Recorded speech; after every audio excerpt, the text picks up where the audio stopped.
Hi and welcome to the channel. I'm Sam and this is the Crafty Blinder van build. In today's video we're going to start adding fog lights and floodlights to suit all weather conditions. Morning.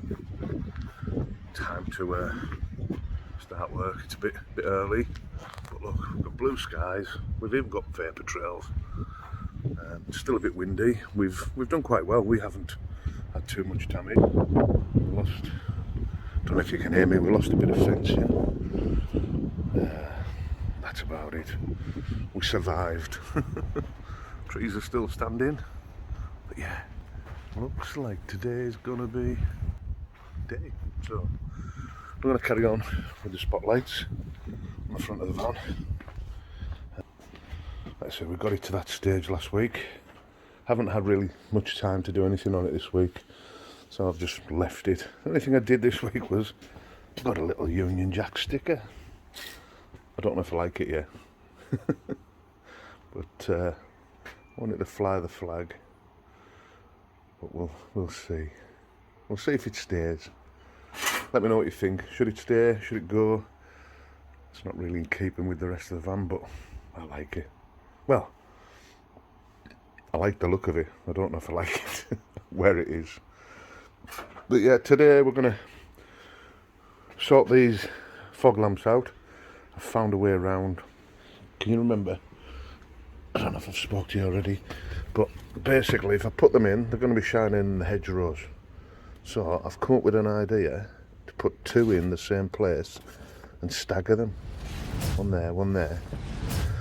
Fasten onto the side here, fasten into the side there, and I think that will do us. I think it'll look pretty neat. We'll give it a go anyway, see how it looks.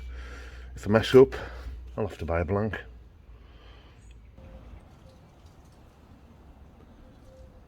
With the use of this spirit level, we're going to work out the angle at which we're setting these lights at. So I'm using a sliding bevel. I'll pop that in there. And to get the correct angle, we'll use a tape measure.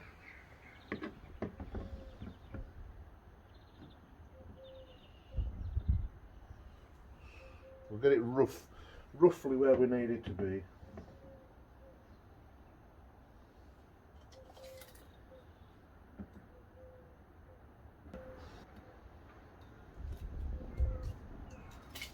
So that's not far off at that. So basically I'm just measuring the distance between this point and this point here. I can't actually get the sliding bevel all the way in. So I'm stepping it out just a little bit. And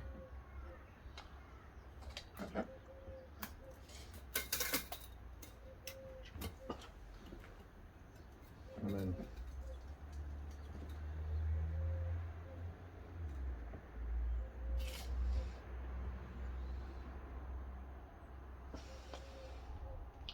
just adjusting it just slightly every time.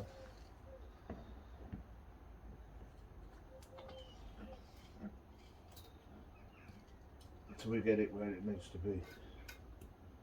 That's perfect now. So that's the angle the lights are going to sit at, so they're pointing forward.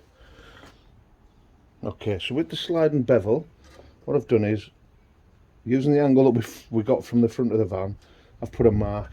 And basically, these are the points what we need to line up on the van. So by setting these edges up, we can work out roughly, it needs to be a bit longer, just using anything that's lying around. So that first one will sit on this edge.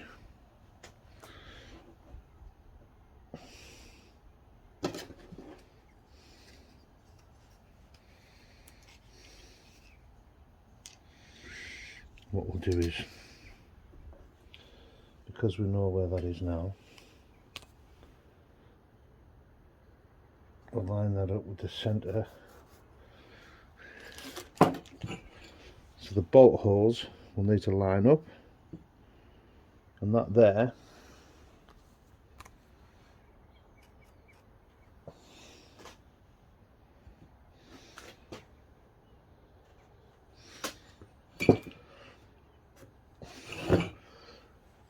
so they're our marks, and what that'll do is that'll line up where we need to be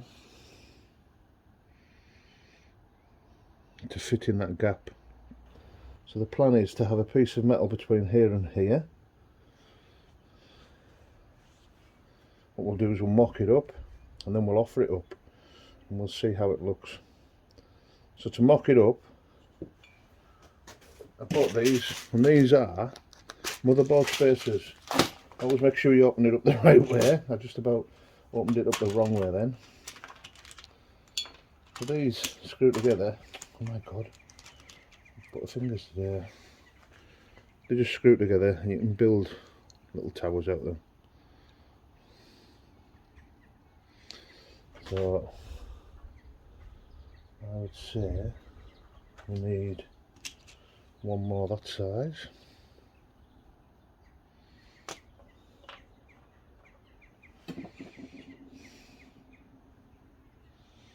Yeah, that'd be close enough.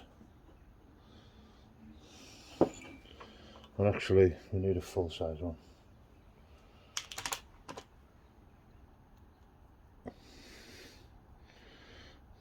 I will make a proper plate that will go behind both of these so we can line it up, but we just need to work out the distance, and that's what we're doing today. So we'll do another one of them and then we'll offer it up and see how it looks before we do any cutting.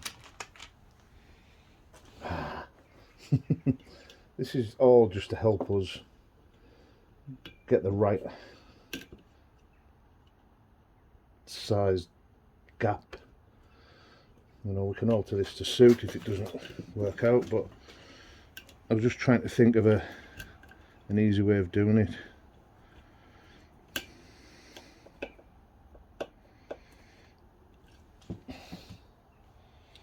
So that's them set up. Yeah, it is quite robust. That may do. We may leave it like that. If it holds, why not? So what I need to do now is offer it up to the van.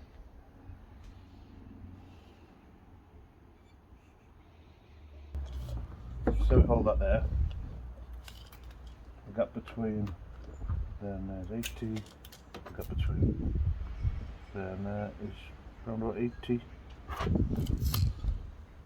So we are going to have to mount into the side here. What we're going to do is just use long screws and bolts. We'll have to make some mount spacers that are angled, so when it fits on there it doesn't want to pull round, but that's easy stuff for us. We can do that, no bother. But yeah, let's get that out, open that up so we can set it back in there. What do we need? We need about 75 mil. What we'll do is we'll take it to 80, just cut that right across there.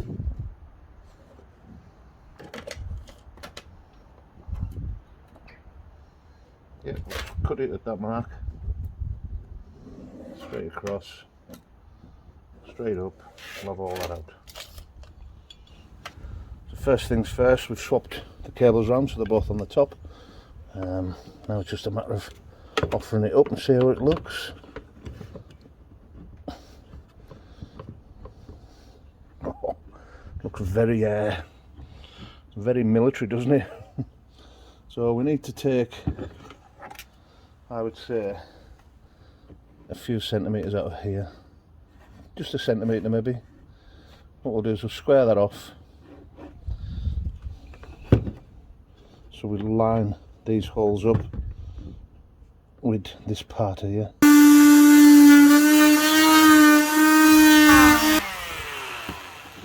Let's see.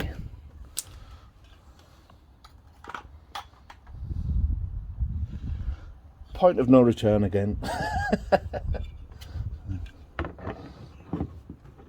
Oh yeah, starting to get the feel for it now. I really like that.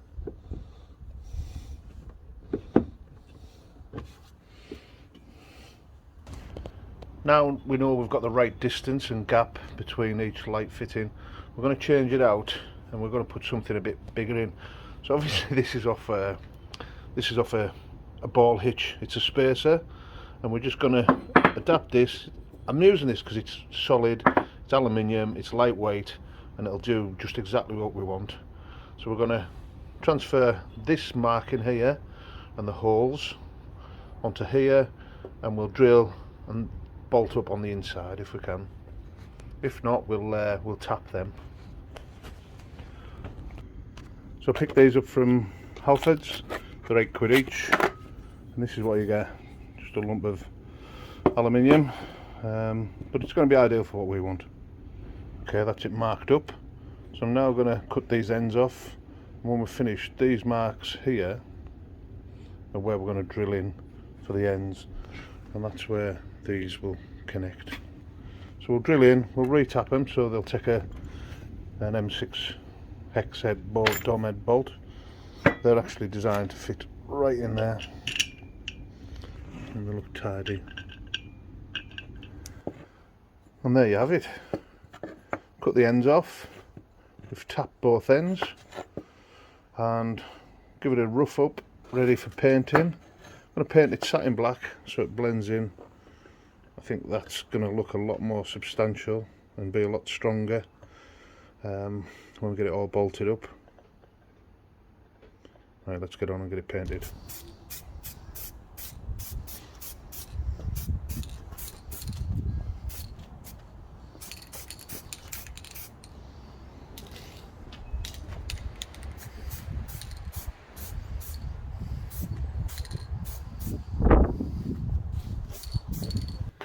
Now we've got this bracket fabricated, we'll start bolting it together, see how it looks.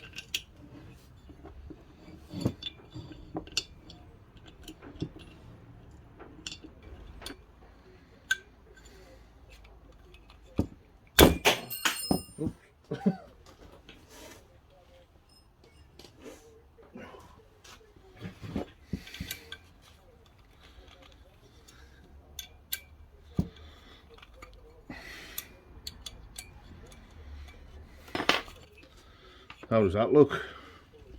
Wow, that is so much better than before. Yeah, them little things I had, them plastic pieces, they were great for mocking things up, but this is much better. Look at that. These were too flimsy. This is the perfect job. I'm happy with them.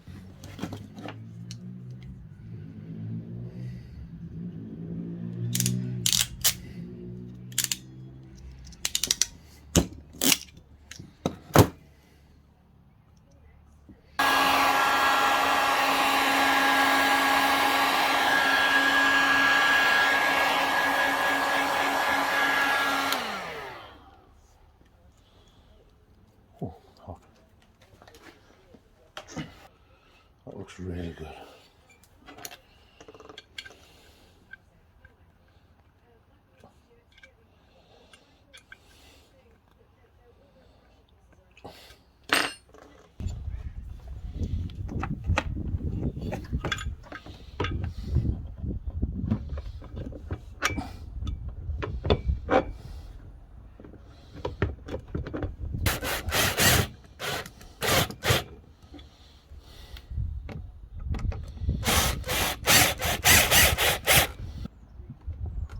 Happy with them, they look good,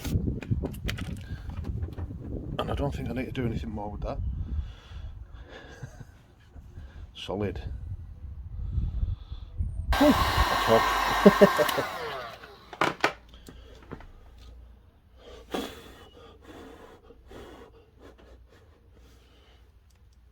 Yeah, that's alright. touch that now. So we'll make the connection.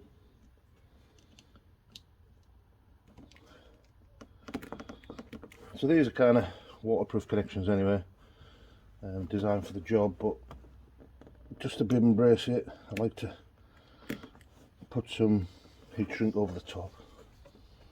Now this should be really difficult to get over.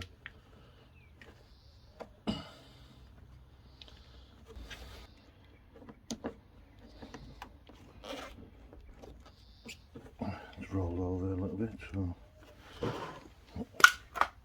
there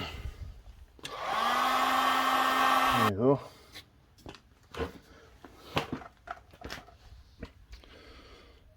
I need a bigger one, don't I? To come over from this side. Right, let's get a bigger one.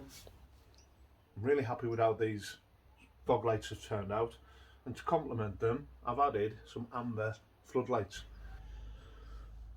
So I've got these clamp on brackets that fit the nudge bar, the 58mm, and the spotlight fits on from underneath. Now these give off a really vibrant yellow light, and apparently this light will penetrate dust, snow and rain a lot more efficiently than fog lights will. So we've got an option there. We can use them both together or we can use them independently. So I think we've got a good combination, a good setup. Now there's a great video on YouTube by KC, by Taylor I think it is, from KC, and he explains why amber lights are better in winter conditions than white lights. Great little video. I'll stick a link in the description, and I'll try and put a link in the video as well up here somewhere. But now I've got these on, I want to see what they look like, so I'm going to put a temporary supply on and get them fired up, and in the next video we'll have them all wired in, I think.